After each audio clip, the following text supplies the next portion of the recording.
Welcome to this discussion on the counselor season of fathering. This is where we are enabling our children in faith and letting go in love.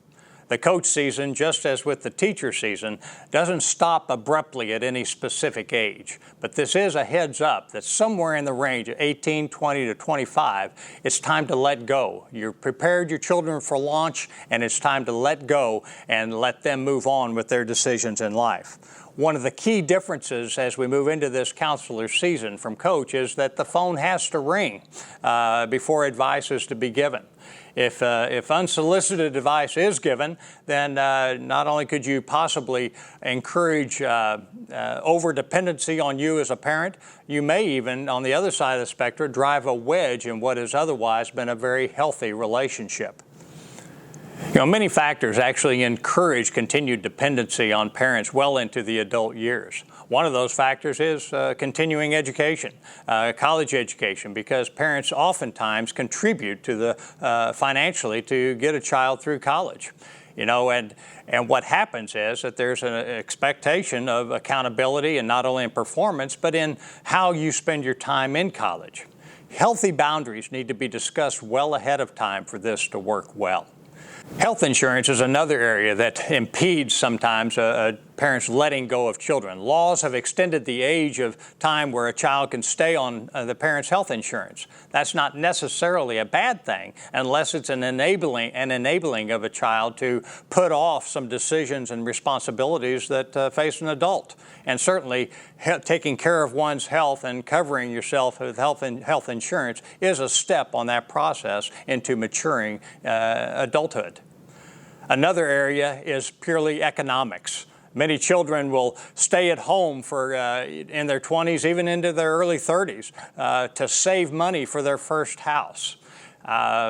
This is a very critical area to lay out those boundaries and discuss, you know, how will the primary residence in the home be respected? What is the time frame for saving this money that'll get you into your first house? And is there a level of rent that's to be expected if you're living at home? You know, and if there are other factors beyond the financial implications, those need to be brought into the light too. Oftentimes, there's an unhealthy emotional dependency on parents of children, and even emotional dependency of parents on the presence of their children in the home. You know, the costs associated with living on your own may be much more manageable than the costs that are incurred as a function of unhealthy emotional dependence on parents. During the coach and teacher season, parents are investing time to raise children that are independently minded and are able to navigate through life well. In the counselor season, we realize that the hands-on parenting seasons are behind us. It is now time to let go, one of the toughest things for a parent to do. In this session, I'm going to address 4 topics that I encourage you to broach with your adult children. The topics are faith, education, healthy relationships, and marriage. Let's get started.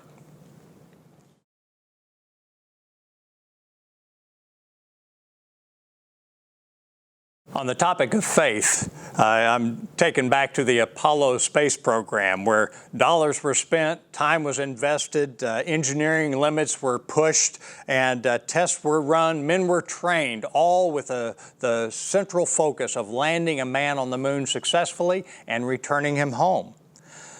It was quite a journey in the 1960s and 70s. The time, money, and expertise in designing the rocket propulsion to launch the command module, a lunar module, and a crew of 3 into space was quite a task.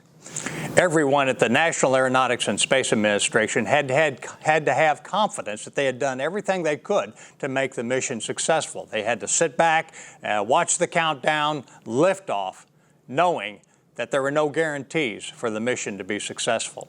The counselor season of fathering is very similar to that. We've done all we can for approximately 20 years, and we have to have confidence that we've planted seeds and enabled our child to make the right decisions at this stage in life. But there are no guarantees of success.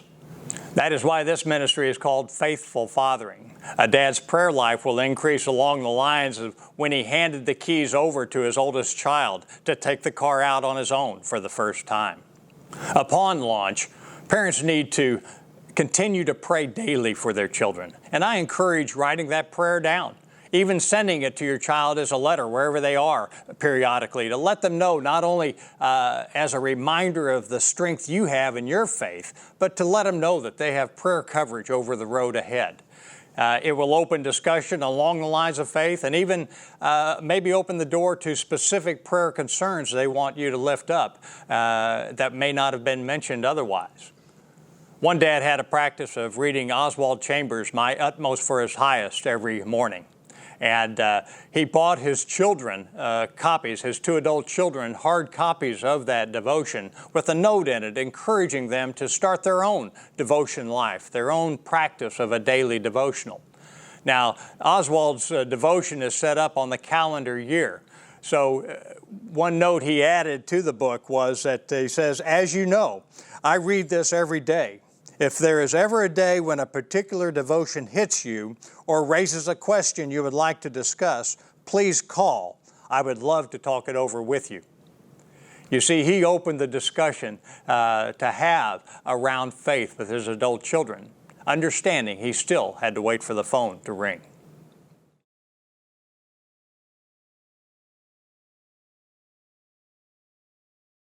On the topic of education, when is enough education enough? Over the last number of decades, we've heard the mantra, everyone must go to college.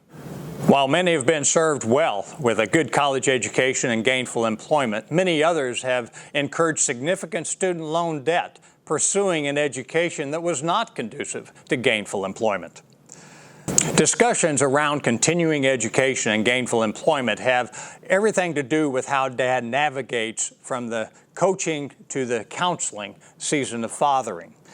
As adult children begin to tackle decisions that impact the trajectory of their lives, particularly around education and employment, as well as gaining access to credit that comes with a cost that needs to be well understood, dad indeed needs to step in and coach, possibly through the 18 to 25-year age range.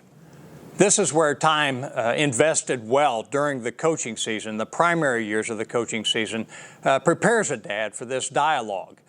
Knowing your child well so that you can guide them through this range. You know, there are typically 3 routes that are worth discussing, and it may take many discussions, but one route, of course, is the vocational route. It may be a high school experience or a job experience that has just sparked an interest in a child, and they want to pursue this, and this particular interest may not take a college degree, it just take a certification or a 2-year degree. Whether it's pipe fitting, welding, culinary, or cosmetics, these are opportunities and viable job opportunities that a child can pursue without a college degree. A second route worth a dialogue and time and discussion is, of course, the military route. There's a plethora of opportunities in the military as we see it today.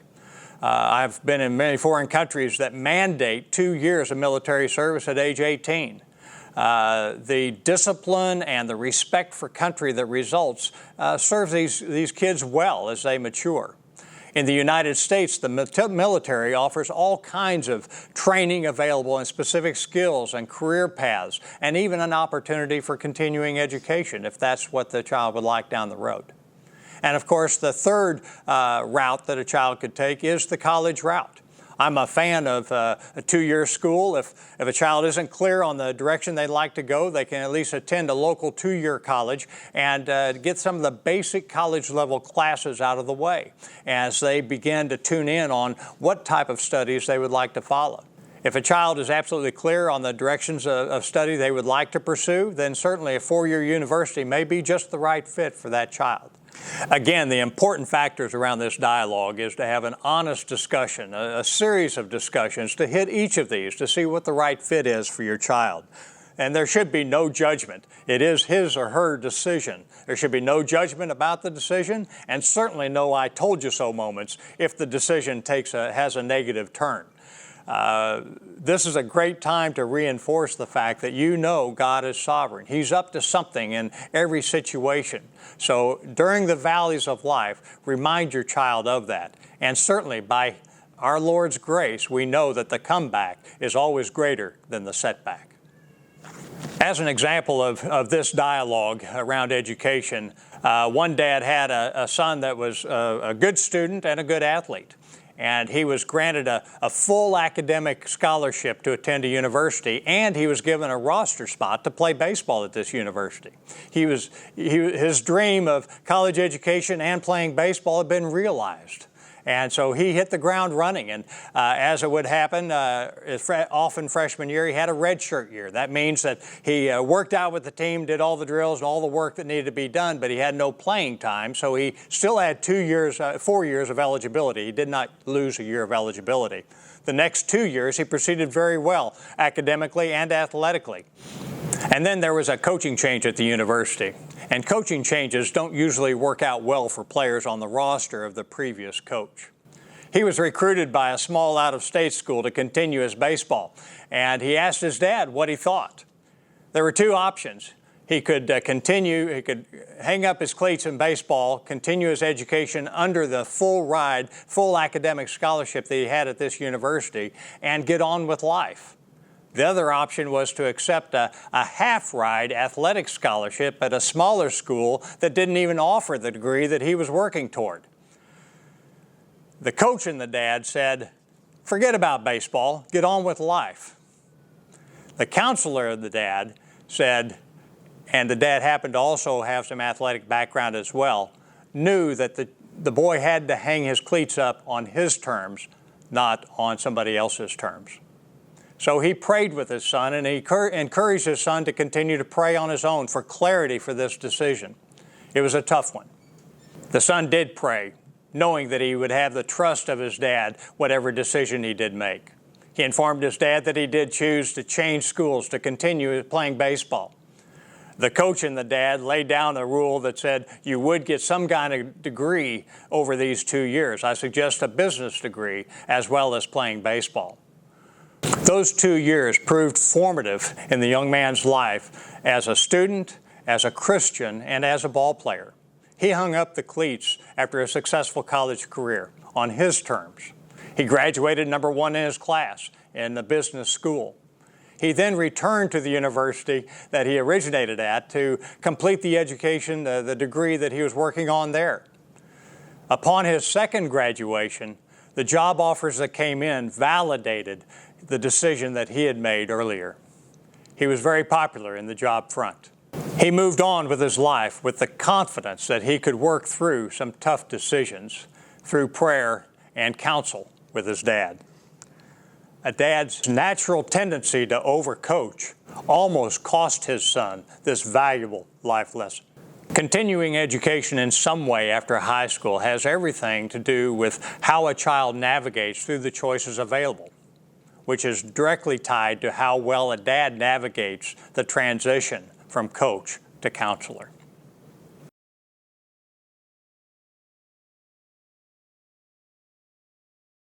On the topic of healthy relationships, whether you've been married 40 years or you're divorced and hanging on as a single parent, every parent hopes their children will enjoy a happy and healthful marriage relationship.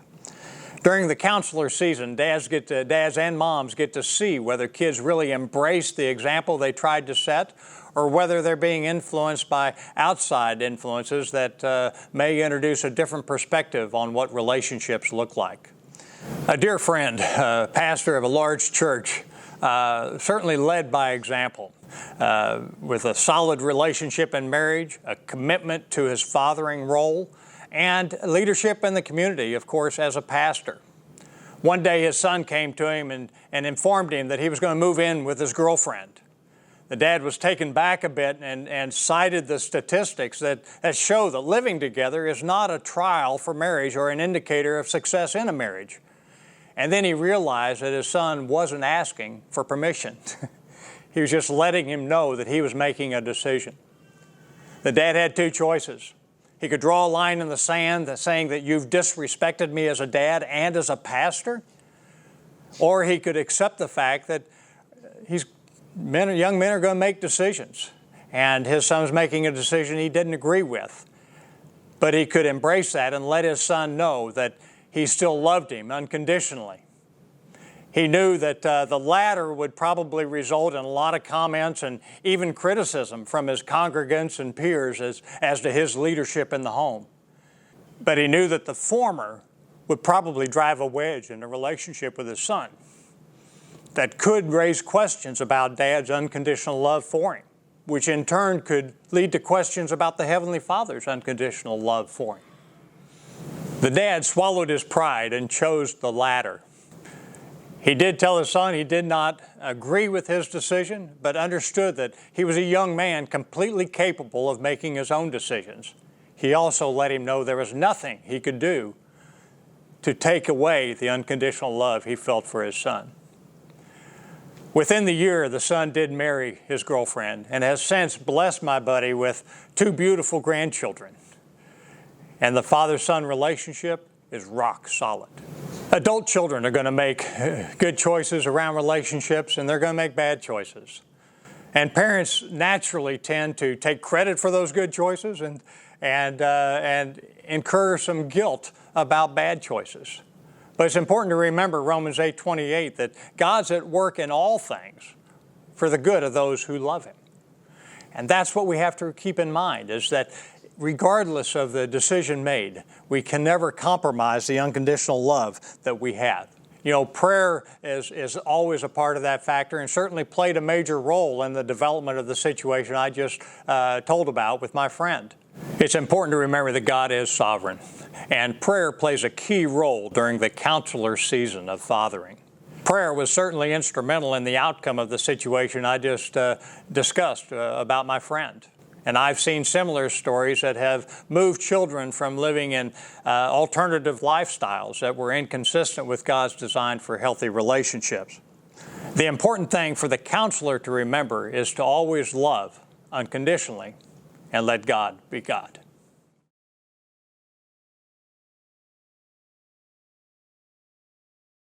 On the topic of marriage, we've come full circle now. From the teacher season, when we introduced marriage as the foundational education during the child's life, certainly in the early years, now we're moving to where our children are considering marriage. How do we respond when our son finds that right girl, meets that right girl? How do we respond when our daughter meets the right guy? We respond in love. Our role at this juncture is simply to love who our children fall in love with, to be there for them and encourage them on their journey through these more mature relationships. I do think premarital counseling is a requisite. I have one friend that as his future son-in-law asked for his daughter's hand, he said yes, pending completion of a several-month premarital counseling class. And during that class, this young couple was affirmed in many ways in the high points of their relationship.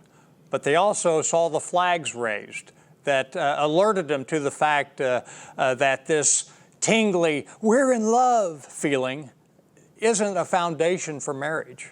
The foundation for marriage is starting the journey to learn to love as Christ loved, selflessly and sacrificially. This perspective prepared that couple well for the marriage ahead of them.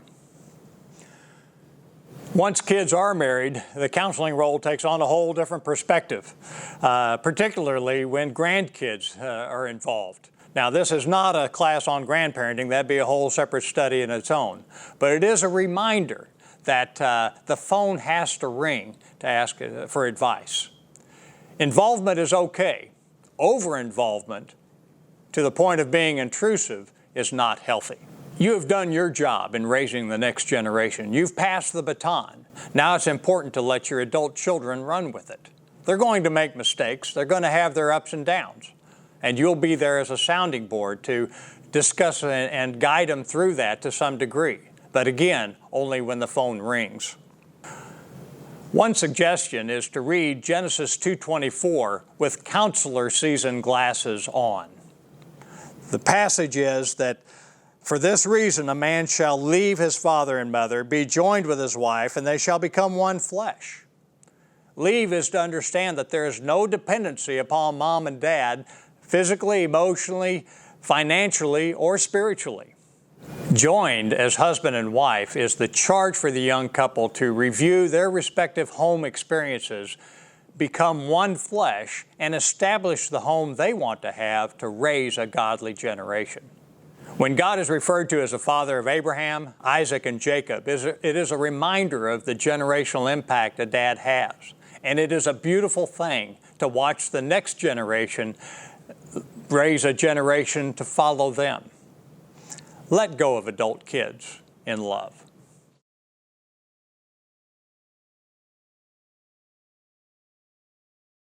One thing to keep in mind during the counselor season of fathering, remember Apollo 13.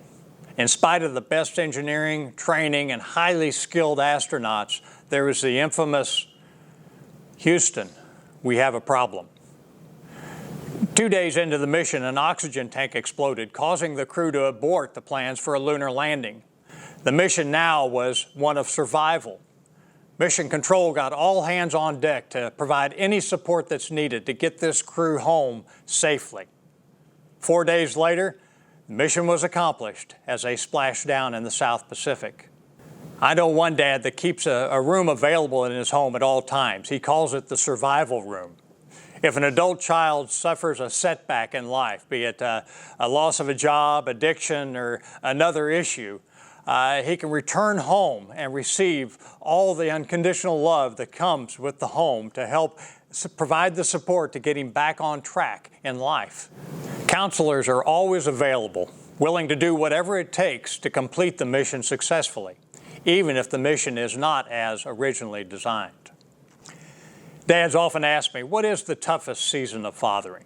They tend to think that I'm going to say it's the coaching season because that's when we deal with all the teenage issues and the hormones and all that stuff going on. But over the years, I've come to realize that the toughest season is just where you are because it's the first time you've had to be in that season with that child. I do know that you've been uniquely equipped to father the children the Lord has blessed you with. Invest well in these respective seasons. Early on as a teacher, provide the equipping for the outside influences. As a coach, provide the equipping in those outside influences and begin to enable an individual's strength in their faith. And as a counselor, it's all about enabling that strength and faith and then letting go in love. Then, when you meet the Lord face to face, He'll put His hand on your shoulder and all the moments of rushing through airports, meeting work deadlines, all those raises and promotions that you were concerned about will be insignificant. As He says, I blessed you with children, my most prized possessions in all the earth, and you raised them wonderfully. Well done, good and faithful servant. Make the most of each season, enjoying the blessing of children, His most prized possessions on this earth. That's why He shares the moniker Father with us. He expects us to be His representative in the home. He expects us to take full responsibility for raising a godly generation. Be a faithful father, a dad that prioritizes physical presence, is engaged emotionally, and leads spiritually by example. That's the dad you're called to be, and that's certainly the dad the next generation needs.